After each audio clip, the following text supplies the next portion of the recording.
Hi, welcome. This is Dr. John DeMartini. This is one of the most amazing and inspiring shows that you can listen into. If you want to be on the edge of your seats, if you want to open up your heart, if you want to expand your mind, and you want to meet incredible people, stay tuned because you're just about to experience a transformative radio show that will change your life. And you're listening to the Dr. Pat Show that's coming up right next.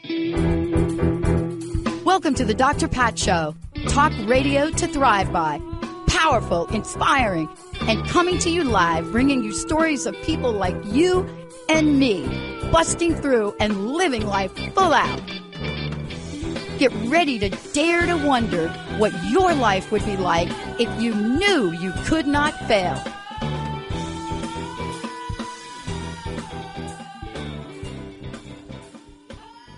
Hey, everybody. Welcome to the Dr. Pat Show. This is Talk Radio to Thrive By. I'm going to back off that mic a little bit right there. It's great to have all of you tuning us in and turning us on. Thank you so much for all y'all's support.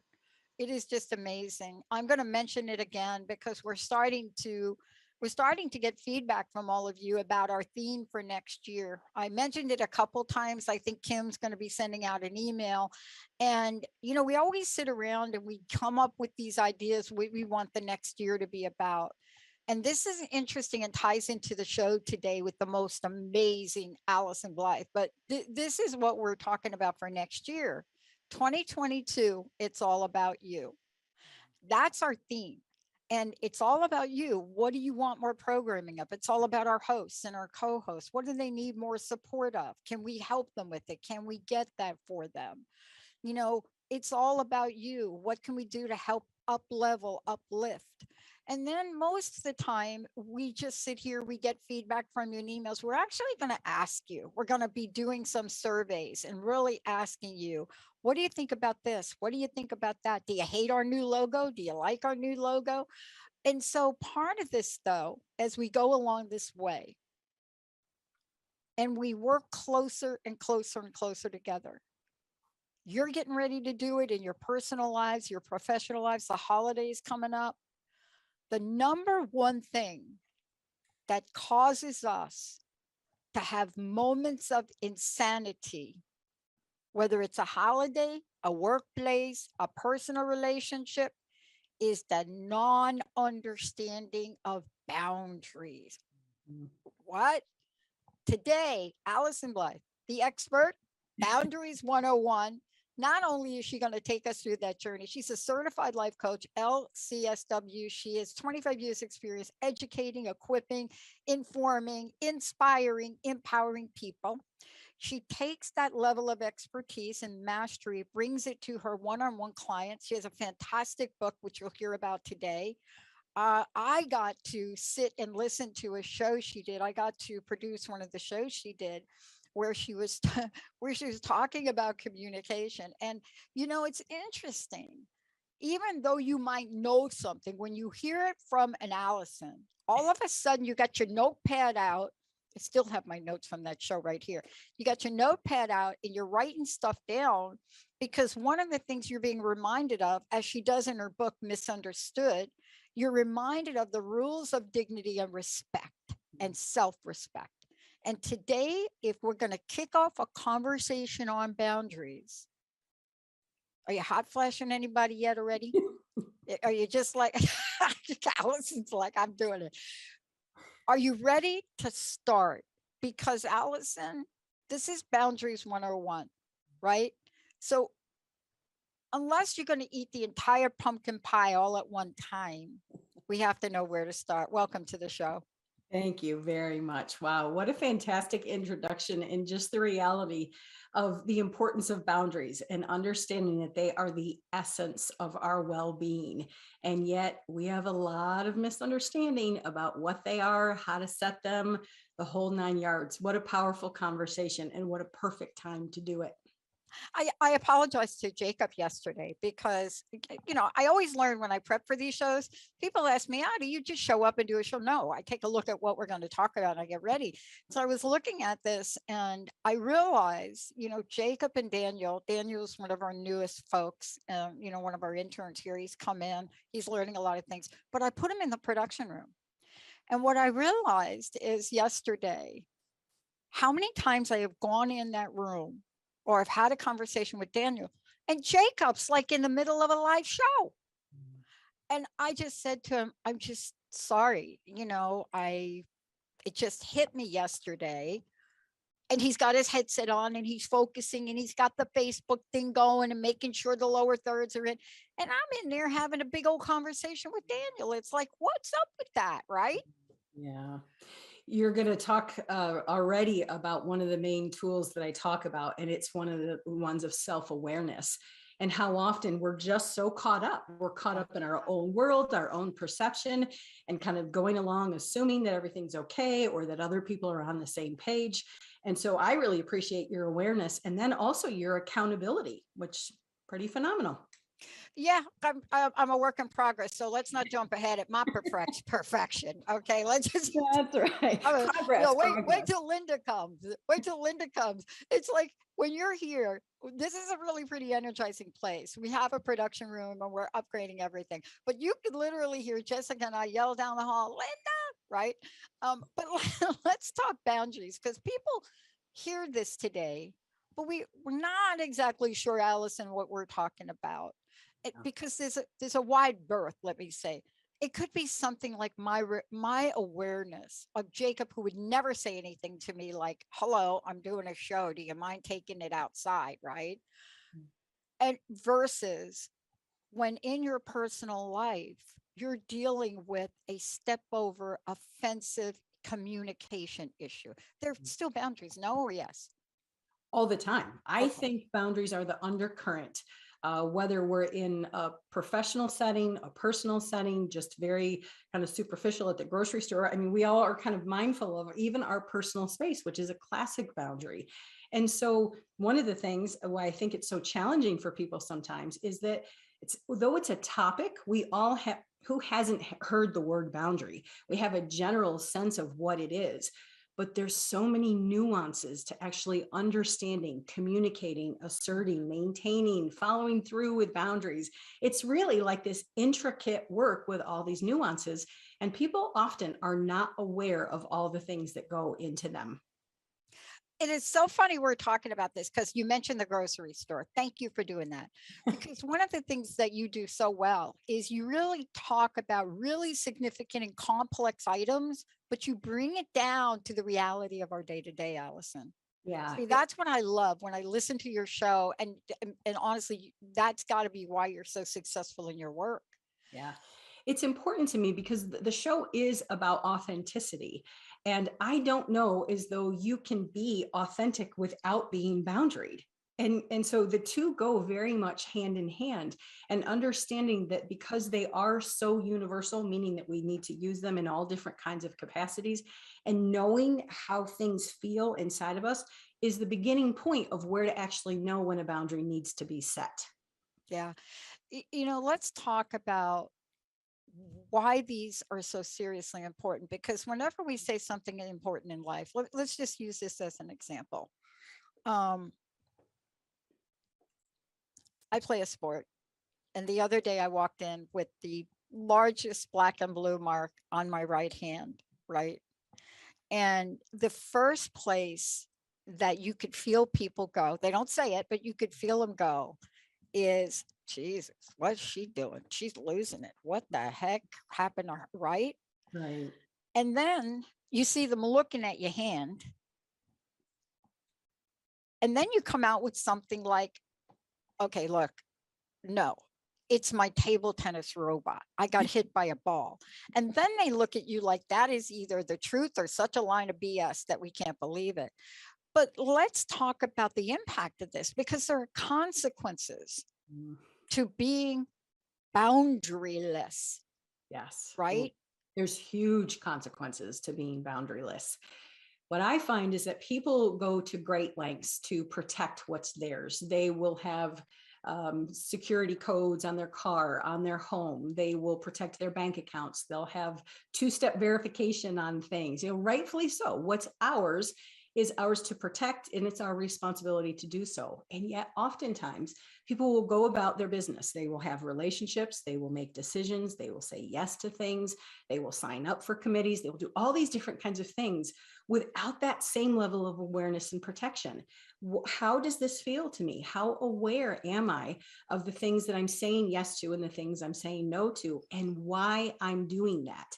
That determines the health of a boundary. And so on a very surface level, boundaries will protect what's mine and really enhance my level of safety, my level of well-being, really critical work. And then there's also like other elements about communication, like you said, with Jacob's ability to maybe say to you, hey, Dr. Pat, or your willingness to communicate with him. I apologize for doing that and stepping into that. Kind of the relationship health, I think, is also protected when we do have boundaries. I also think it's our level of integrity and self-respect, our own level of safety and trust, that my yes really does mean yes. And quite frankly, I'm going to honor you with a no when I don't have the energy or effort to put forth towards something. So you can trust me so much more deeply when I honor you with a boundary of yes or no, because you know that that's actually my truth. And it also takes the guesswork out. As much as how long someone may know you, whether you're partnered with them in business or in intimacy, whether you gave birth to them or they gave birth to you, people cannot read your mind, and they are not responsible for doing so. Having a boundary makes it very clear what's okay with you and what isn't. It takes the guesswork out of things.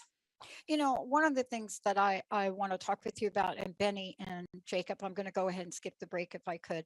One of the things that you really bring out in your book, Misunderstood, Rewriting the Rules of Dignity and Self-Respect. I mean, this is the guide. This is the guidebook to better understanding boundaries. And one of the things that I'm really struck by is this. So tell me if I'm on track with this. I have never, I know, right? I'm trying to be politically correct in what I say. That never works for me. Benny's like, what? After 18 years? I never really understood.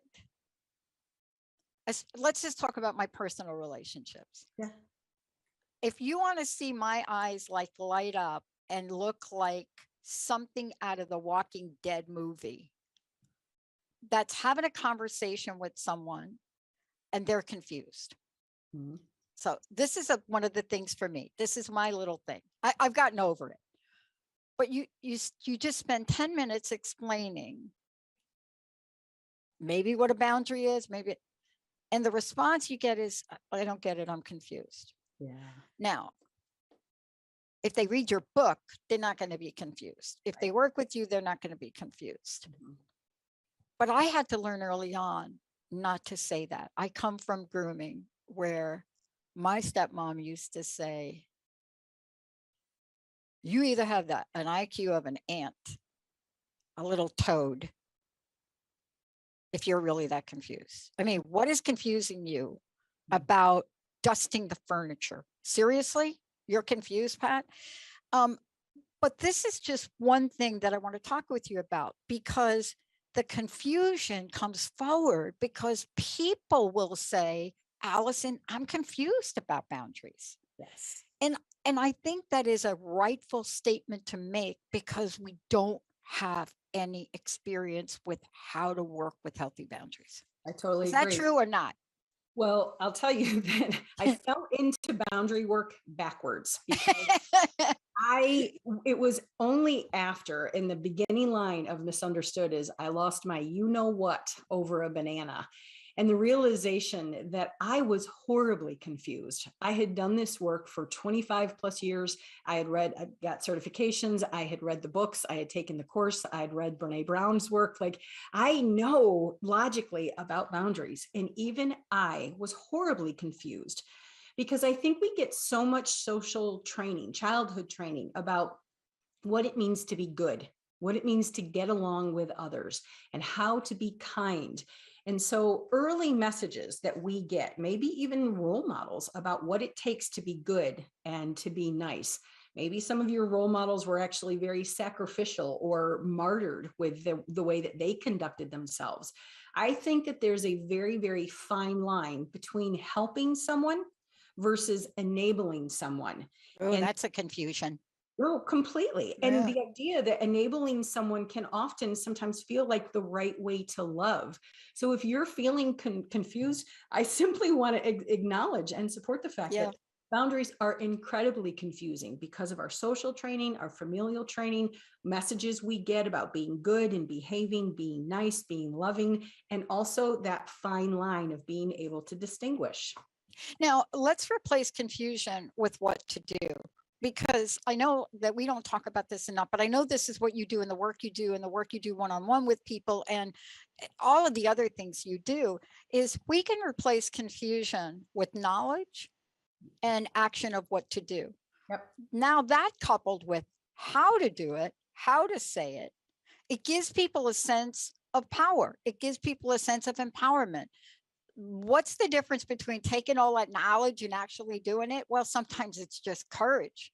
Because if you've never stood up to somebody before and said something like, you can't come in here with those muddy boots. Hello. Right? I mean, that's a simple thing, but it could be hard, right? Yeah. Yeah. People have a lot of confusion too about maybe being mean or being very selfish. And so knowing that they can actually take an action or have a conversation with someone requires them to stand in the discomfort.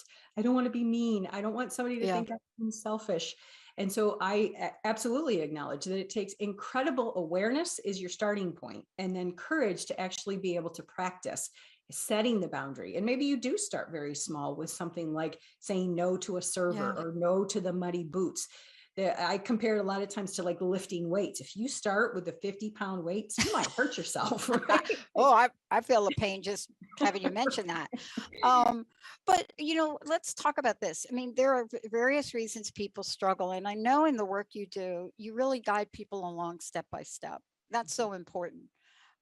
But a lot of times it's really hard to other people can watch and then come back and say, like, Pat, like, why didn't you say something?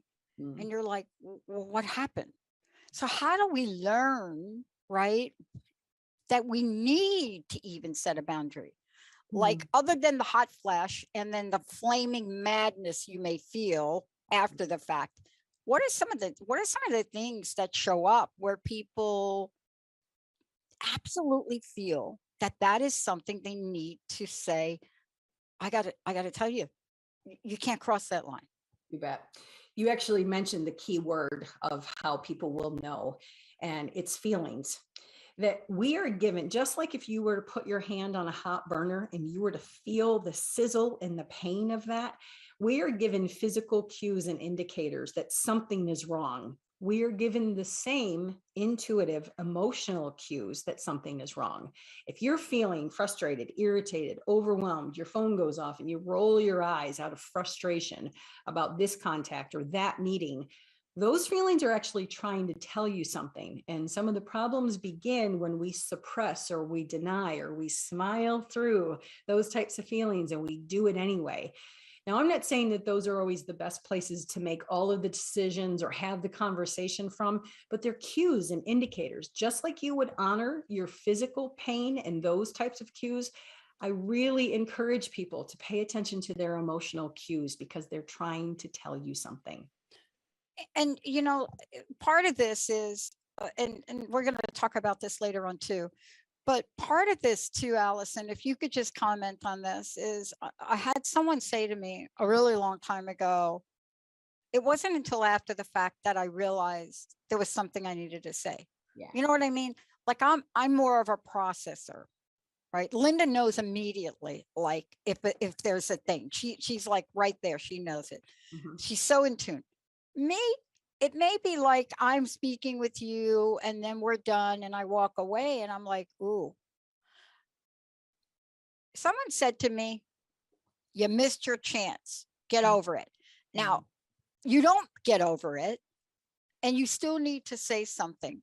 how do we navigate those waters? Because there are some people that are not going to be in touch with the fact, right? Yeah. Right. So is that a major concern for people? Completely. And oftentimes that's where the work begins, is after the fact. And being able, one, if you're aware, it changes the ball game. And if you even become aware after the fact, it still gives you pieces of information potentially to go back and have the conversation. I really encourage my clients to use a tool that I call redecide. You can always redecide. Like that. And oftentimes people don't realize it. Well, I said yes, so I have to. You can have a conversation that says, after I've considered it, I thought about it a bit, and I looked at my calendar and realized we can go back to renegotiate. Very little is ever locked in stone as a have to or a must, even when we give a yes. You know, you do this work, you teach these courses. As a matter of fact, you have a couple of classes coming up, which we're going to talk about in a minute. But one of them that you teach, and I know you're teaching it in December, I think it's December 7th, is the art of effective communication. And so we're talking today, so far, what we talked about was the what, the thing that comes up, right? The muddy boots, whatever that is. Yep. But then there's the how, right? So there's like the thing, and then there's the how. There's like the muddy boots. If you don't take your boots off, I'm gonna like that. That would not be in your book, The Art of Effective Communication, right? But these two have to be tied together. Yes. So often I encourage people to just be right where they are. I have something I need to talk to you about, and I don't know how to. I mean, talk about authenticity. I might say all of these things in a not so perfect way, but I've got to let you know that. Like, speak your truth. And if it comes out mucky and messy, so be it. Remember that setting boundary, just like when we initially start doing anything, we start walking, we start eating, we start zipping up our coat, we learn these processes, and often they're really messy in the beginning.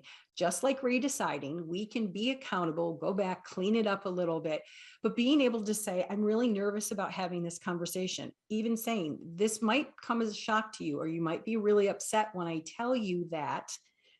Just go ahead and start tip your foot in the water a little bit to see what happens, and begin to speak from the inside out. Yeah, I do a lot of work with power tools. I like to work with my hands. I like to build things. I mean, it wouldn't be unusual to find me with some kind of tool in my hand, a hammer, or I mean, and I've learned things about things like that, especially because you get boundary issues, especially if you're working with other people on projects, right? And I remember learning how to do this with the boundaries. I remember this like it was yesterday. This is kind of funny. And it was something really important, because when you're working with people on power tools, if you don't speak up and say, Mary, don't point that nail gun at me, right? If you don't speak up, it could.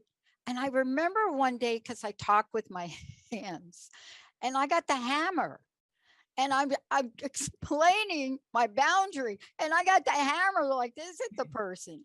And the next thing I realized, they start to cry. And I thought, oh my gosh, what did I say? This is why I want to talk to you about the how. Yeah. And I said, what did I say? I was just trying to tell you, if you walk over here, you're going to get electrocuted. And they looked at me, and the tears are running down their face, and they say, are you going to hit me with that hammer? And I'm like, oh, now this is a person that grew up being abused. My lack of awareness around that, with a hammer, a big hammer, how important are cues like that in the art of effective communication? Yeah. I mean, I've worked for bosses that slam their fist on the table. Yeah. Right. So can you talk about this? Because these things are really happening. Now, I'm not going to hit anybody with a hammer, but I'll tell you, bosses pounding on the table, that's exactly what's happening now in corporate America. Yeah, so much of communication, and the numbers vary, but I think it's as high as 90 to 95% of communication is actually the nonverbal. and the way that you approach your body positioning, your hand gestures. I too talk a great deal with my hands. And for some people that I have to be really mindful. Yeah. Because the way people interpret our physical cues and that type of stuff, our energy, our approach, the look on our face, those types of things all go into that pattern of self-awareness and how important it is. And also being able to speak. I'm really uncomfortable that. Would you feel comfortable sitting down and speaking with me rather than standing over me? There's elements that we can be able to communicate to other people about their behavior also. Well, I want to talk about this more when we come back. Honestly, I get teased about things like this. If you ask Jessica and Linda, they will do an impersonation of me standing at Jessica's door saying, furthermore, and they'll laugh hysterically about it. But in this world of boundaries, we have to take this seriously. I want to take a moment before we go to break. You do this work, but you have a couple of really cool things coming up. I think I referenced the Art of Effective Communication, a live event, and then the Art of Visioning, which you're doing in January. Could you tell us a little bit about each of those, if you don't mind, and tell us how people can find out about it? The Art of Effective Communication is a live and in-person workshop that I'm going to be teaching on Tuesday, December 7th. And it's an opportunity for people to come learn a 3-step tool, feelings, needs, and strategies based on the work of nonviolent communication.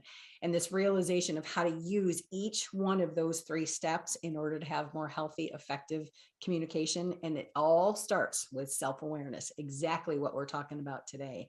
And then the Art of Visioning, the visioning workshop that I'm hosting, that's going to be a Saturday event where people have the ability to just come in. I'm going to take care of all the details, and you can just come in again, live and in person here in Florence, Kentucky, and just come create and learn about the power of visioning, not just a cut and paste event, but really understanding the power of visualizing the words we speak, the energy we bring to these boards, and the power that they hold once we're so intentional about the images of what we actually want to create in our life. Those are 2 events that are coming up soon.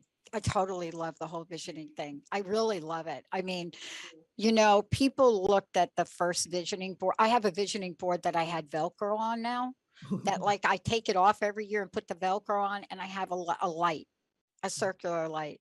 Yes. And people said, does that really help? And I just looked at him and said, I think it does, but I don't think it's required. Let's take a short break, everybody. When we come back, we're going to talk about what are the different types. Are there types? Yes, there are. But how do you identify different types? And how do you know what they are? And why is it important to understand these types? When we come back, please know one thing. This is a live call-in show. Now, we're all different. We all have different boundary things that go on. If you need some help in something, getting ready for the holiday, the turkey day, or any day, or your boss, if you need some help, this is the show you want to call into. 1-800-930-2819. I'm also taking your questions through Transformation Talk Radio. So go in there and ask you a question. I know a lot of you are at work, so that works better for you. Please do it. When we come back, what are the different types? Do you want to know how to peg them? Let's take a short break. Allyson Blythe, go to our website, AllysonBlythe.com. When we come back, I'll tell you more.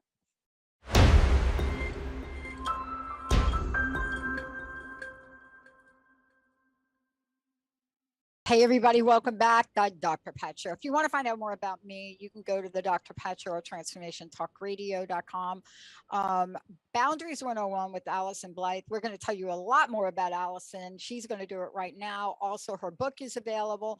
Also, these 2 courses are available. By the way, if you go to her website, you can download, some free things there too. Let's talk about you for a minute. How do they get the book? How do they work with you? And tell us more about how people get invited to these 2 events you're doing. Oh, you bet. Well, first of all, consider this your invitation. These events are posted both on Facebook and on Eventbrite. The Art of Visioning is in January, as we mentioned. The Art of Effective Communication is coming up in December. Those are both located, again, Eventbrite and Facebook. And if you want to visit any information, you want to find out more about me, the work that I do, the courses that I offer, those are all on my website at AllysonBlythe.com. Great website. Yes, great website. All right. types. So none of us think there are types, right? I mean, this is like new information. Maybe not for you because you write about it, you talk about it, you teach about it. But there are types, aren't there? There are definitely types. And remember, I said I fell into this backwards. Yes, and you so did. As I was kind of flailing around trying to find my way through my own boundary crisis, I was like, we talked about confusion. No wonder the confusion. As I was starting to distinguish the different categories, I discovered really 12 different categories of boundaries, which I think is part of why people feel so confused, is that we think that it's a black and white fence, a solid yes or a no. And it is not that way at all. There are actually 12 different categories that I discovered, and maybe there's even more. Yeah. 12. Yes. Okay, so here's my question. Can you hit me up with one? When people hear it, they think, what? That's a type? Yeah, for sure. Yeah, I can think of, I'll tell you about all Jump 12. in, jump in, go ahead. Okay, the most precious one, I believe, is a time boundary.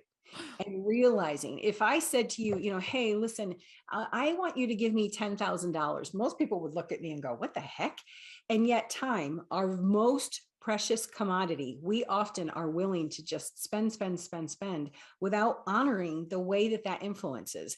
A time boundary would be something, how long are you spending on the phone with someone? How long are you engaged in projects, staying after work, driving to and from for people? Like, how are you actually spending your time?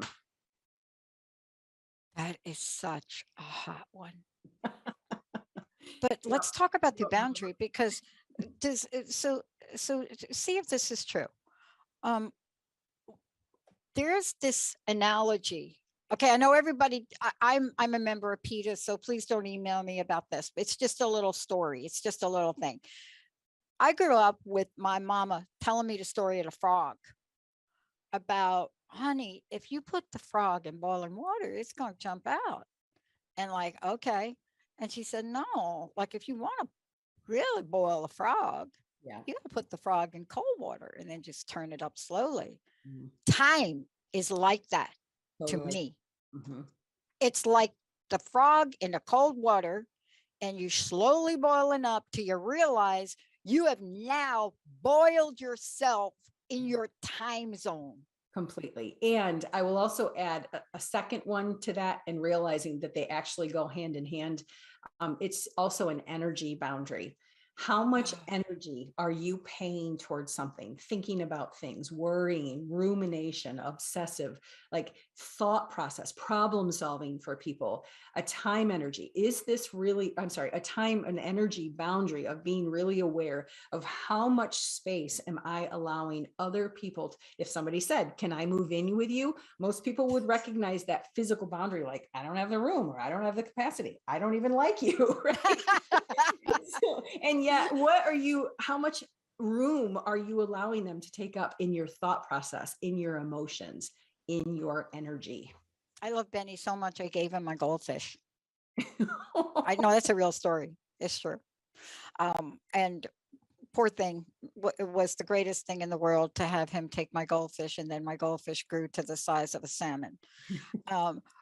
But you're right about these. Where do we find, my word, not yours, but where do we find the chutzpah? That's a Chef Rossi word. Where do we find the chutzpah to just stop it?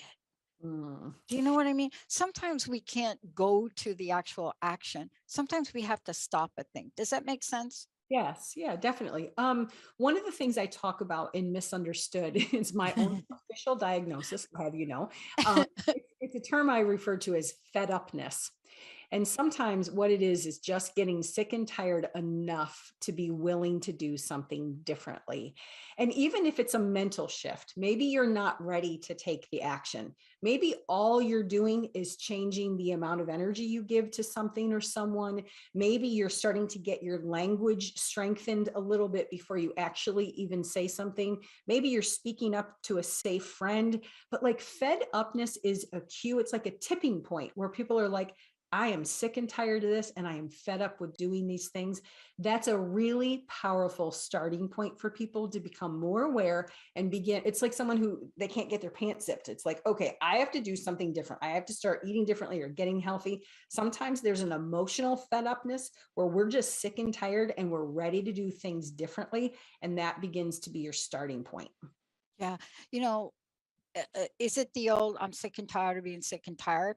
Totally. Yeah. Just ready to do something differently. And it can be teeny tiny. Okay. So you gave us the hard ones. You gave us time. You gave us, okay. How about one that's more common? Because there are some that you are a frog being put in boiling water. There are some that you're just smack you in the face and ooh, oopsie, that was not good, right? Yeah. But even if we know that, Allyson, we can't always make that course correction.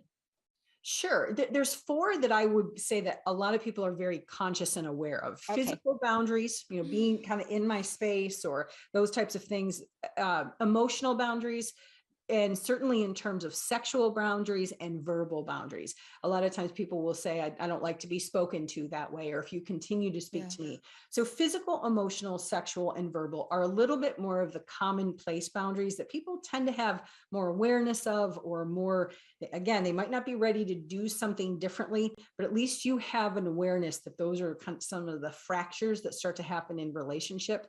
Your awareness to be able to start to strengthen and start to assert your words, it is the point of readiness where people begin to set the boundaries.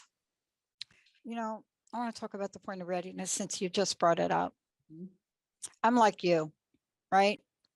Back into things, learn things the hard way. I trust people impeccably. The first time I meet you, you're already in my corner. Yep. I mean, Linda reminds me of that a lot of times, and but that's just the way I am. It's the way I live my life, right?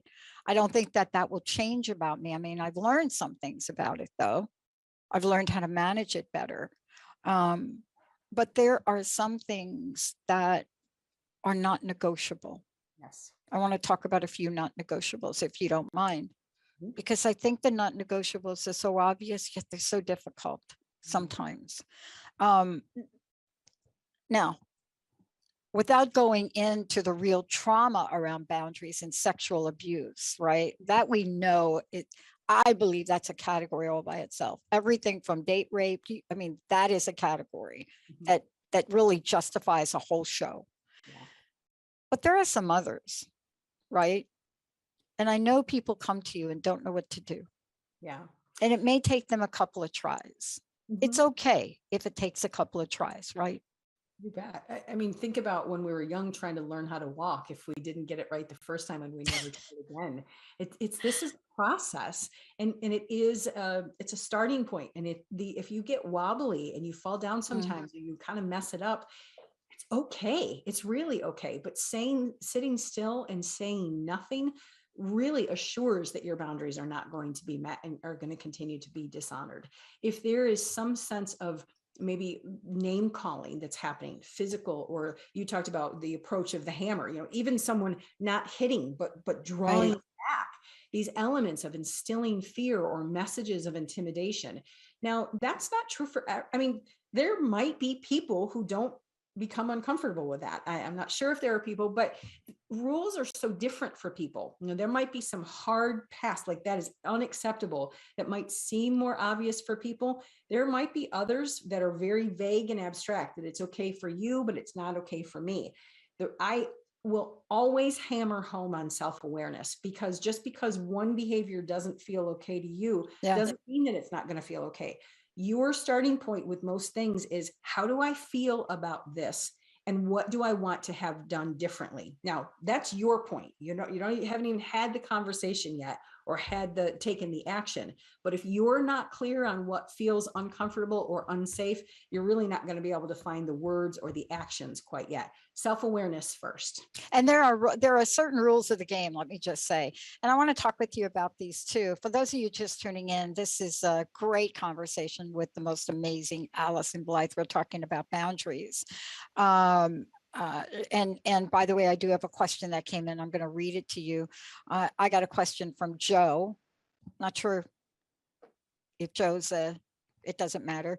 I got a question from Joe. Hey, great show. Great show. Everybody abbreviate. So excuse me. Joe, I'm going to get to your question. Great show. Lots of things to think about. You're right. Going for the holiday. Oh, this is a tough one. Going for the holiday, going to be around the family, and I want them all to wear masks. So great, Joe, thank you. I don't know what to do. I know I am not alone in this. It's scary. Yeah. Wow, right? Yeah. Joe, thank you. Thank you. Yeah. It's not an easy answer, but we can help a little. Sure. I think the first thing is there's a difference between making a request of someone, which is something we talk about in the art of effective communication, making a request. Yeah. And asking people. I feel really uncomfortable these days. Would you be willing to wear masks? Perfectly fair request, Yeah. making the statement and the boundary very clear. Now, where the boundary comes in is the idea that Joe makes a decision, that if people have the freedom to say no, and if the answer is no, how is Joe going to respond? Most people think that the boundary is about you can't or you have to. And that's actually not a boundary. That can be more of a demand. You can ask the question, would you be willing to? Have you considered? I would really appreciate it if. But the boundary comes in is that if people choose to be unmasked on the holidays, I'm actually going to leave. I'm not going to come. I will sit in the other room. I will sit outside. It's about the behavior we will take or won't take in order to assert that boundary. Yeah. And Joe, there's no reason Joe, by the way, is asking this from SC, South Carolina. Joe can wear a mask. Yes. Even if Joe gets harassed for wearing a mask, Joe can wear a mask. I have to tell you, this is one of the most difficult things as a business owner. We are in office. We have been in office. We have studios here. We have production here. We've pretty much been here for the entire time. And yet in the Washington state, we have some interesting guidelines. I have people going away for the holiday, and I may have to ask them when they come back to wear masks. It is one of the hardest things for somebody of my personality type to do. And I really had to learn to navigate that. And, I didn't think about it till just now, Allyson. I think that this is one of these areas that people are really looking. What is my boundary around this? What is my boundary in public? But your skill teaching around this helps people. Where do I begin? Yes. You have a toolbox too, right? I do have a toolbox, the sense of self toolbox. I call it the SOS toolbox. Yep. It's a starting point for people. And really there's 10 tools that I talk about in Misunderstood, but really for this purpose, there's several that I thought about, like, okay, what tools might be necessary in this job of boundary building? We've already talked about one a great deal, self-aware. The second one is self-honesty. And being really truthful. I don't like this. This feels uncomfortable to me. My energy drains when I address this. Self-honesty is a critical tool. We often will tell ourselves a story or allow ourselves to consume guilt and all these different kinds of things. Another one that I thought a lot about was this tool of self-honoring. And this might be an example for Joe. What is true for me, and what is in my highest and best, and how can I align my relationships, my decisions, my words, my actions with what's honoring to what's in my best interest? And that can be really hard because sometimes it forces us to stand alone in something. Being alone on a holiday because people are unwilling to honor or respect the boundary, that can be some of the most painful work in terms of self-honoring. And also self-respect, and a critical tool of boundaries is self-responsibility. Taking responsibility for ourselves. It is not other people's jobs. We wish they would take care of us. They wish that they would honor everything that we need and want. But the truth is, it's our responsibility to assert and clarify and to know and communicate, also follow through and maintain those boundaries. people aren't going to come to rescue us. It's our responsibility to act in our own best interest. So the SOS toolbox is designed, it is the how-to with all of these different kinds of things. Where do I begin? How do I have these conversations? That toolbox is designed to really empower you so that you know how to do those things. I know we have a few minutes left. I want to talk about a couple of funniest, obvious ones that have shown up in my life from time to time.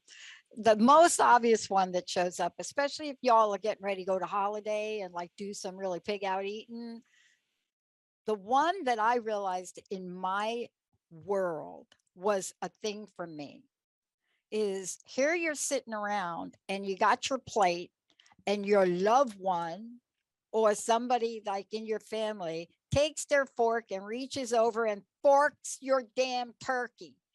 Now, I'm sorry, I got to laugh about this, but this is one of the most common, right?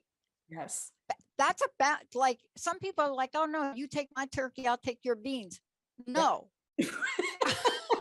Okay. It's so simple. You tapped into something real. This is a category. Food boundaries are a very real thing.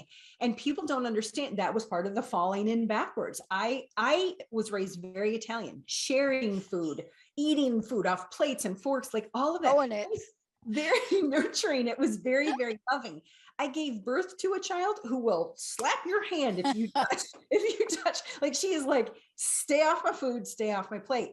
Same family, same, everything, same experiences. And people have very different eating leftovers and all of that kind of stuff. Food boundaries are very, very real. And especially at this time of year, those can be very heightened. Oh my God, it's like insanity. I was in charge of cleaning off the table and putting stuff away. And I grew up like you. Food is food. I mean, I've gone to holiday dinners where one of the elders in the family did not like the meatballs or something like that. And the food would go flying across the table. I mean, it was literally, I think about it now. And if people would have come in, they would have just put an insanity sign on the front door, right? The elder grandpapa throws something. Grandmama comes in, throws the spaghetti on his shirt. I mean, honestly, Yeah. But this is so important that there's so many ways to really cross it. But I made the mistake one year of packing up food and I didn't have an extra container. And I put 2 different types of food in a container. You'd have think somebody died.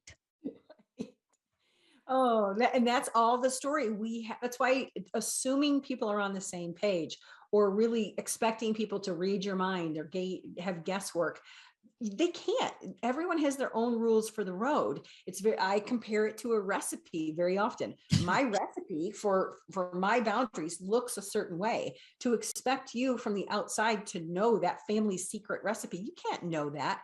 We talked about the tool of self-responsibility. Yeah. It's my responsibility to communicate that as clearly as I can gauge the health of the relationship by your willingness to kind of honor and respect or communicate back with me. But yeah, you bring up some really classic points about why the nuances of all of these boundaries. Yeah. If you can imagine me the first time I met Linda's parents, like way back in the day, I was a mess as a kid. I had no level of etiquette. Honestly, I didn't. I basically just came off the streets. And I grew up in a family where if the gravy was over there, what you did was you didn't say pass the gravy around the table. You like reached across the table or you reached across. So I had to really understand. Yeah, just basic, what some people might consider manners or etiquette. For you, that might have just been attached to survival. Like I've got to get my own. I got to get the gravy before they pick all the meat out of the gravy, right? Yeah. I know we're laughing about this a little bit because some of these things are funny, but when you're the receiver of a boundary, in my language, right? Because I don't know another word, a boundary violation. Yeah. And you don't have a tool to respond in the moment, it can be really painful, right? And that's why you do the work you do, isn't it? One of the tools, actually, the very first tool is self-anchoring. If you think about sometimes boundaries and the way they feel very assaulting sometimes, and I don't mean just physically, I mean sometimes energetically or emotionally. Self-anchoring is your ability to find your footing again. We Yeah. often knocked off kilter, and then we have these reactions, and again we try to set a boundary with you can't ever. Again, that's not a boundary. Self-anchoring is the very first tool that allows you to kind of hunker in and get a hold of yourself so that you can then proceed with having the conversation and responding rather than reacting. And they go across the board. I think what I love about what you're saying is this is a learning journey for everyone, and you may not know. I mean, look, I played a lot of sports, and I didn't understand that when you're playing sports with other cultures, like I do now, my table tennis partner's from India, my other one's from China, the other one, my coach is South Korea. 4 of them are men, 1 of them is a woman. And I hug them all. Mhm. Not good. Not when the wife is over there watching. And I don't understand those things, right? Or I didn't. So we have to learn these things along the way. But I think your message is powerful. And I want to ask you, Allyson, for your personal message. This doesn't mean that somebody's good or somebody's bad. Not in the scenario we're talking about. Yeah. Look, I know you do lots more than what we're talking about today. Thank you for all that you do. Please tell people how they can get a hold of you. And I'd love to know your personal message for today. And I promise not to have any food fights. I don't know, it could be kind of fun. You can always be in touch with me on my landline at 859-341-7773. If you want to send me an email and you want to be in touch about anything, your personal experience, your questions, please feel free. Allyson Blythe at live.com. And again, my website is jam-packed with information about these courses and the work that I do and the services that I offer. And that is AllysonBlythe.com. Honestly, my message is just really about the empowered sense of, as you build these muscles of authenticity and practice along the way, being very clear and being boundaried is your way to help you navigate and stay in charge about the health and well-being of your life. It's okay to get wobbly. It's okay not to know what the heck to do. That's why we provide resources. This talk show, the ability to misunderstood and being able to have that as a resource. You don't have to do it all alone. It's just the willingness to start somewhere. And I hope this has been a really powerful starting point for you. It totally has. And I love that we can actually have some fun with this. Yeah.